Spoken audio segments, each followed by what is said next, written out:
श्री शिवाय नमस्तुभ्यम। हम सबको पता है कि पितृपक्ष का बहुत ही विशेष सा महीना चल रहा है और अगर आपकी ये इच्छा है कि आपके घर में कभी भी पितृ दोष ना लगे और आपके जो पितृ हैं, जो आपके पूर्वज हैं, वो हमेशा खुश रहें, तो एक छोटा सा उपाय करिएगा जो कि पूज्य गुरु जी की कथा से सुन के बहुत अच्छे से आपको समझाऊंगा। आपको अपने ही घर पे आटे की कुछ गोलियां बनानी है, 7-8, और एक छोटा सा उपाय करना जिससे आपके घर में कभी भी पितृ दोष लग ही नहीं सकता। ठीक है ना। बहुत आसान सा, बहुत छोटा सा उपाय है, तो समझने की पूरी कोशिश करिएगा।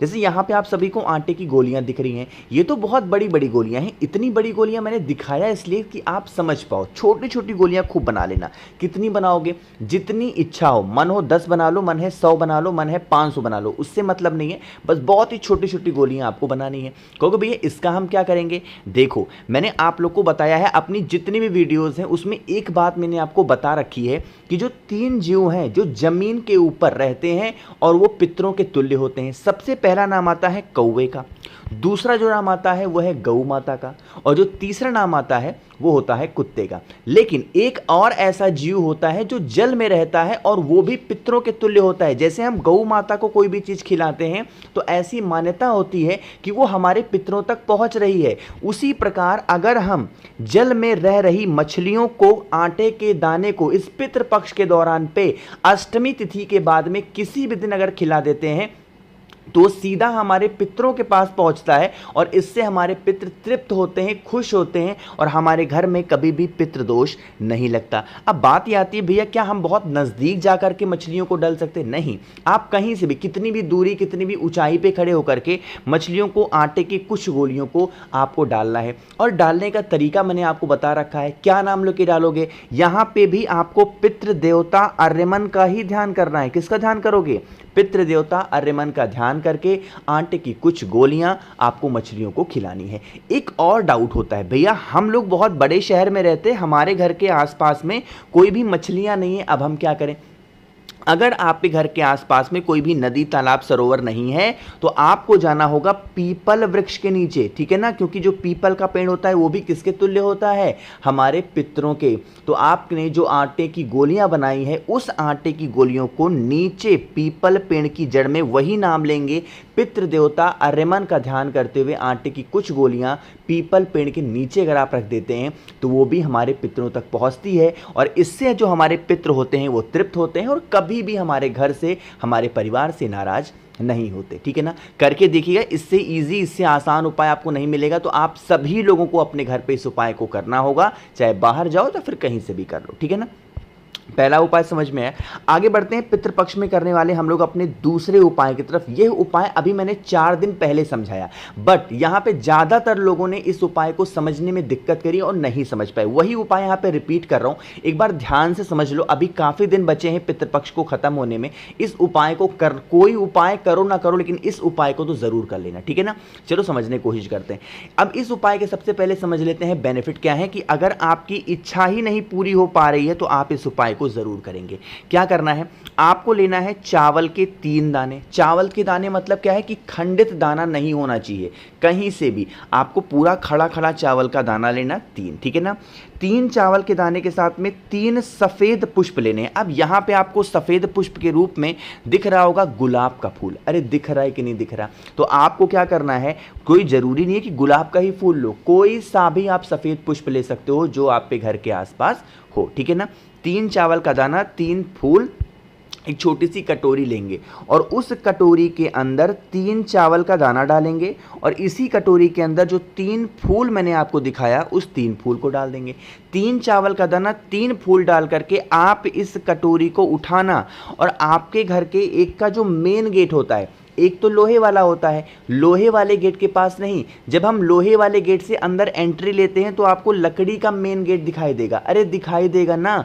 तो जब आप इस गेट के अंदर एंट्री लेते हैं तो आपको अपने लेफ्ट साइड, यानी कि अपने बाएं साइड, अपने उल्टे साइड उस कटोरी को रखना है।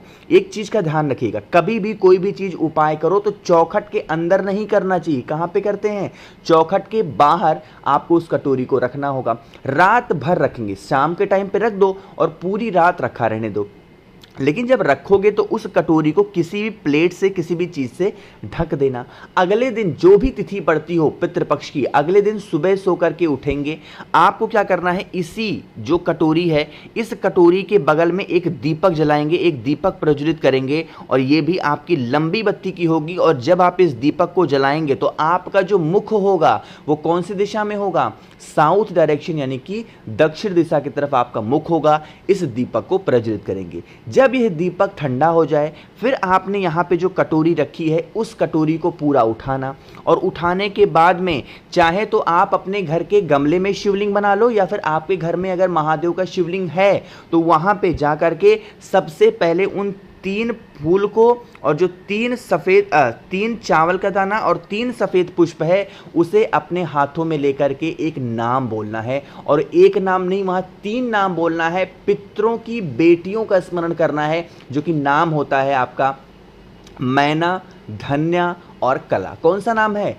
मैना, धन्या और कला। इन 3 बेटियों का स्मरण करते हुए 3 चावल के दाने और 3 सफ़ेद पुष्प माता अशोक सुंदरी को टच करा के महादेव के शिवलिंग के ऊपर अपने पितृ की बेटियां मैना, धन्या और कला का स्मरण करके जो भी व्यक्ति समर्पित कर देता है, उनके घर में कभी पितृदोष नहीं लगता, और उनकी जो मनोकामना होती है, जो विशेष होती हैं, वो सारी इच्छा पूरी ज़रूर होती है। अभी मैंने कुछ दिन पहले इस उपाय को बताया, बट लोग समझ नहीं पाए कि कटोरी रखनी कब है, दीपक कब जलाना है, उठाना कब है, चढ़ाना कैसे है। तो इसीलिए इस उपाय को मैंने रिपीट किया। मैं आपसे बार बार कह रहा हूँ, आप कोई उपाय करो ना करो कोई दिक्कत नहीं है, बट आप सभी को इस उपाय को ज़रूर करना चाहिए, ठीक है ना।